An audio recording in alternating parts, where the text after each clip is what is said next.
नमस्कार, आप live cities देख रहे हैं। मैं हूं जय शुक्ला। कहते हैं कि देर आए दुरुस्त आए, और ये बात इस बार के बिहार विधानसभा चुनाव में चिराग पासवान पर बिल्कुल फिट बैठ रही है। जी हां, आपको पता है कि चिराग पासवान कल से यानी कि 21 तारीख से चुनाव प्रचार को निकले हैं, और इस दौरान जब चिराग पासवान अपने चुनावी दौरे पर रहे तो रात में रोड शो के दौरान हजारों समर्थकों ने उनके लिए फूलमाला लेकर उनका भव्य स्वागत किया, जिसके बाद चिराग पासवान के हौसले बुलंद हो गए।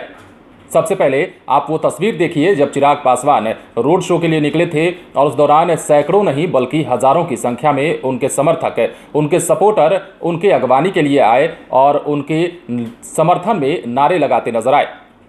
अब चिराग पासवान जाहिर है इसके साथ ही अपने हौसलों को बुलंद कर चुके हैं, और इन तस्वीरों को देखने के बाद चिराग पासवान को भी ऐसा लगने लगा है कि अब कुछ ना कुछ जरूर बदलाव होने वाला है।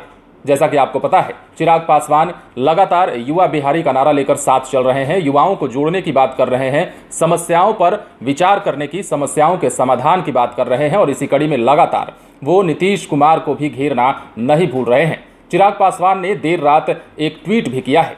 इस ट्वीट में चिराग पासवान ने लिखा है कि आदरणीय नीतीश जी के पिछले 5 वर्षों के कार्यकाल में क्या हुआ है, अगर किसी को पता है तो जरूर बताएं।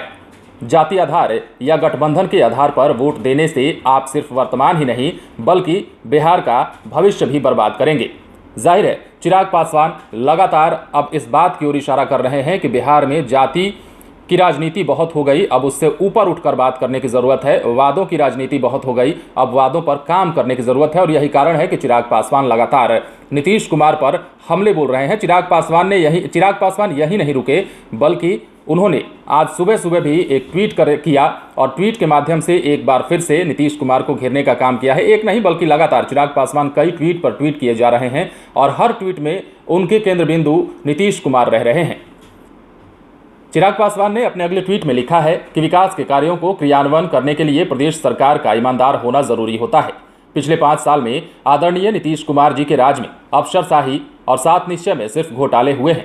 चुनाव के बाद सरकार आते ही 7 निश्चय में हुए घोटाले की जांच करवाऊंगा और दोषियों को जेल भेजूंगा। उसके बाद चिराग पासवान लिखते हैं कि आप सभी के आशीर्वाद से बिहार को फर्स्ट बनाने के लिए निकल पड़ा हूं। कई सारे नए साथी बिहार फर्स्ट, बिहारी फर्स्ट के संकल्प के साथ जुड़कर युवा बिहार, नया बिहार के लिए अपना पसीना बहा रहे हैं।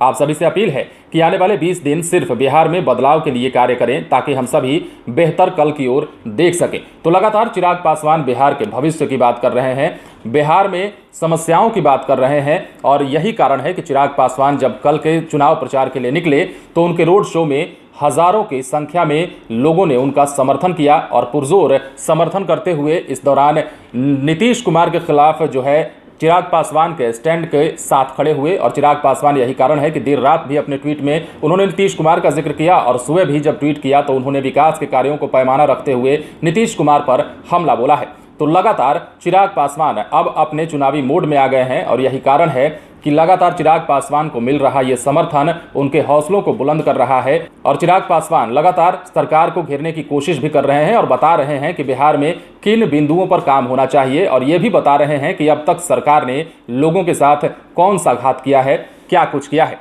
आप बने रहें लाइव सिटीज के साथ। बिहार चुनाव से जुड़ी तमाम खबरें हम आपको बताएंगे, लेकिन उसके लिए आप हमारे चैनल को सब्सक्राइब करें। अगर आप ये वीडियो फेसबुक पर देख रहे हैं तो पेज को लाइक करें। इसके अलावा आप हमें ट्विटर पर भी फॉलो कर सकते हैं। धन्यवाद।